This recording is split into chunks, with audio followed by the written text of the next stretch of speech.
Howdy y'all, I'm Ice Gold, and today I'll be going over what are, in my opinion, the most needed and sought after lore spells for each of the 7 schools.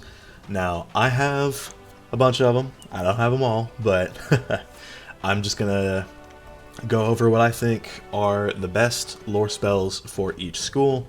My death is the star of the show today because he's got quite a few, so I would say just keep watching. I'll timestamp what times I go over each school. So if you want to see a specific school, just go on down to the description and they'll be there. So yeah, I am in Zafaria today because one thing I wanted to touch on beforehand is that Koyate Ghostmane, this is the guy that gives you the legendary crafting quest, which is what you need to be able to craft the spells given by Grady in the Weird Avalon and Master Yenken Cook in Mushu and Shirataki Temple. So you will need this badge, which means you'll have to do Eudora Tangletree's quest, William's quest in Crocotopia, Felicia Worthington and Marleybone, Toshio and Mushu, goddamn Dragonspire. Celestia's not that hard, and then this one is a little tough because it requires the Spirit Collar drums. But once you get those, and you become a legendary artisan, Koyate Ghostmane will give you this badge, and you will be able to craft your spells so that you don't have to farm for the first 35 spellements. This is not an option for every spell. The spells released, I want to say, after the Grizzleheim lore pack. I could be wrong there, but I believe from 2021 spells onward, you cannot just craft these like you used to be able to. So, depending on the spell you're going after, legendary crafting will be a nice little boost. The spells are not cheap. I'll show you right now. This is not cheap. 100 blood moss, 12 amber, and this is like worse for some of the spells. 50 sunstone, you know, it's like some of these reagents are hard to get, but they are well worth it because it's less spellement farming that you have to do. So, and you know, if you have multiple max characters, you might just have some of these laying around anyway. I had tons of blood moss from farming the monkey spiders in Imperia, so I was able to make this spell quite a long time ago. So let's start with fire. So fire does not actually have very many good lore spells that I would recommend getting. From a PvPer's perspective, it's nice to get spells like Hephaestus for the hit and bubble utility, and Brimstone Revenant for the solid damage for only 4 pips, as well as the trap. But a lot of the other spells, I mean, even Burning Rampage is not super great, although I mean I might try something with it, who knows. But fire, like even from a PvPer's point of view, does not have very many lore spells that I would say you need to get. Hephaestus and Brimstone are very good to have though, so definitely get these, but only if you're planning to do PvP. If you're strictly PvE, I wouldn't worry about any of these. Let's go to ice. Now for ice, would you believe it? Because you need none of these. Hell yeah. None of the ice lore spells. Because, and I mean, I'm gonna be completely 100% honest. I'm about to make like a whole video about Ice's card library and how our lore spells just suck ass. Can I get this cattail? But yeah, I mean, Celestial Intervention, dirt trash. You get rid of shields to heal a marginal amount. Angry Snow Pig, cool little gambit, but doesn't do nearly enough damage to be useful. Nice little 40 trap here, but 5 pips, so bad. Peeve Band, and the mantle's not even that good anyway for Fomori. Winter Moon is actually kind of decent because it's a hit and stun, but it does just completely meat damage for 6 whole pips. The only one that you can make a case for is Reindeer Knight, and this is just for a PvE perspective, because it does do some good AoE damage for ice, and you know, ice really lacks in that department, and max tier Reindeer Knight does more technically than Frost Giant, making Reindeer Knight our strongest non-shadow pip AoE, which is kind of sad to think about. But ultimately, if you do want to go for this, you can, but I just don't think I would recommend it, because on the first turn, Blizzard and Count Crocula will still do more than this. So the only thing that I would really say this is good for is if you are getting everything out of the overtime, and that is really it. I might use this bottom path in PvP, but the top path, it's just, you know, by the time you get the full value out of this this dot, you'll be able to use Snowball Barrage or Freeze Ray anyway. So let's move on to Storm. So that same Storm actually has quite a number of good lore spells. There are a few goofy ones like like this one, but Queen Calypso is really good. It does mass amounts of damage with its PvE path, and its PvP path is actually quite good at countering heals. That's an 80% infection and all that damage for only 4 pips. So I would absolutely recommend getting this if you are looking to do PvP, and even for PvE. You know, it's like the 30% Windstorm before the hit makes the spell extremely powerful, so I would recommend getting that. Berry Surprise, this is a staple in PvP. It doesn't hit for much, but it heals for a ton, so that's why people spam this. Hammer of Thor does what Angry Snowpig did, but better. It costs 1 more pip, but does almost triple the damage. It's just really strong, but it's not good in PvP because, you know, the PvP path just kind of sucks. But in PvE, this is very good. I would recommend carrying this against, you know, a boss that likes to spam weaknesses at you. Looking back, I really should have packed this against some of the Arc bosses in Wallaroo, but screw it, you know. Hindsight is 2020. Catalan is really good because of its 35% weakness. You can use this in PvE or PvP, but this, you get more use out of it in PvP. It's the same with Catch of the Day. You can hit super hard, and it'll give you 2 45 blades, but I would recommend just getting this if you are trying to do PvP. And yeah, that's going to wrap up Storm. Myth honestly has a really solid arsenal of spells for both PvE and PvP.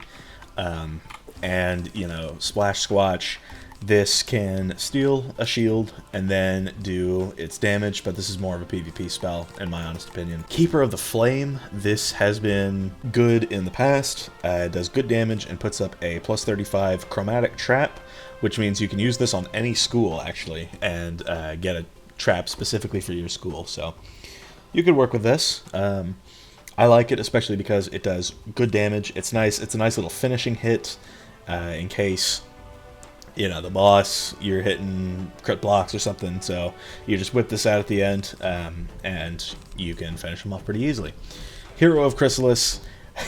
For my PvP viewers, y'all already know, this is pretty insane. Would not recommend for PvE though. Just gonna toss that out there. Athena is also really good for PvE because, you know, it hits and then also shields you, which I think is really great. It is the strongest 5 pip myth spell because Ninja Pigs got moved 4, plus the myth pip meaning 6. So this is very nice to have. It can be helpful against the Arc bosses, especially. I know I use this against, I want to say, the Desperation boss. I've only fought 2 of them on my myth, so this did come in handy for that. Additionally, the pride and joy of myths everywhere is this spell right here, Ninja Pigs. For 1 less pip, this does more damage to a single target than Orthrus.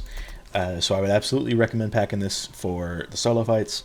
It just does insane amounts of damage. And I would recommend getting this and max tiering it if you can. I'm still at tier 4 myself, so Ninja Pigs is a very good spell to have as a myth. So these next 2, being Life and Death, are going to have some very important cards. The first of which being Ratatosker's Spin. If you're a Life Wizard, you need to have this. It's honestly such a good 4 pip hit that you could just use on turn 1, provided you get your pip, of course.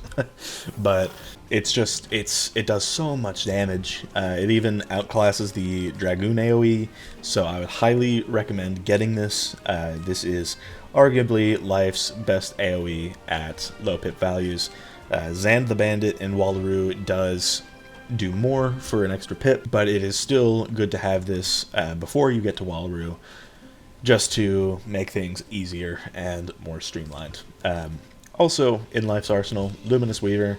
This is a pretty okay spell, although I don't think it's very good right now. So, because its good path is Peeve Band, and its PvP path, you know, you just get Bansheed, and that sucks for you, so that's fun.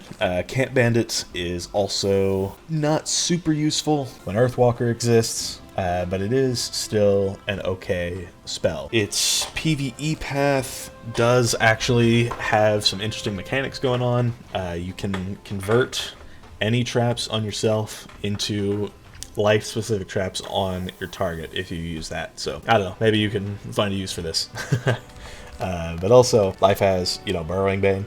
My P viewers know me for this as well. And then Goat Monk used to be a staple, but the heal got nerfed a lot, so I wouldn't call this a staple anymore. And then the last one to talk about is Sacred Charge. Now this is actually an extremely underrated spell. I mean, you can look at the damage. It does mass for 6 pips. I don't even think I have it max tiered yet. If I can find it. Here we are, yeah. So at max tier, and I would honestly recommend its bottom path over its top, just because of this.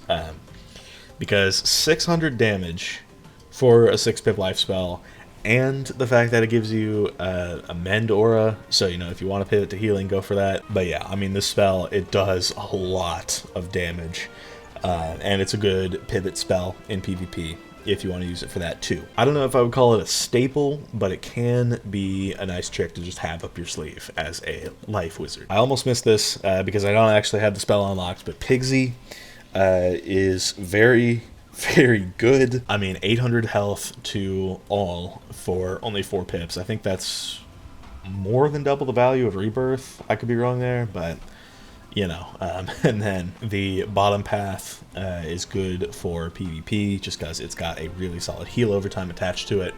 So, would recommend getting this spell. I just haven't unlocked it yet because, as aforementioned, it is one of the spells that you can craft. It's just that I'm kind of hurting for Pigsy treasure cards, if you couldn't tell. So, yeah, you know, if you have any, if you know what I'm saying, you know, you could join my Discord down below, you know, at me if you have some Pigsy treasure cards you want to give to me, and yeah, we can set something up, right, guys? So for the Death School, Death actually has more staple spells than Life, I would say. You can kind of choose your own path here. You can either take the Ship of Fools route like I have, and, you know, get a drain, an AoE drain that you can use on the first turn, or you can take the Deer Knight route and get some extra damage onto it. Although it is the same problem with Reindeer Knight, this does get diluted onto the overtime. So if you were asking me, I would say Ship of Fools is the way to go. Because 1 epic enchant on this spell, and I still only have tier 1 of this, but an epic enchant will bring this up to 600. Meanwhile, Deer Knight, I do have this upgraded a few times, but it's not going to bring it up to 600 on the initial hit. So I would recommend Ship of Fools just in general. Death's other lore spells include the Divum, which is not great, I'll say. It is only 4 pips, and it gives you a Chromatic Blade, which is nice.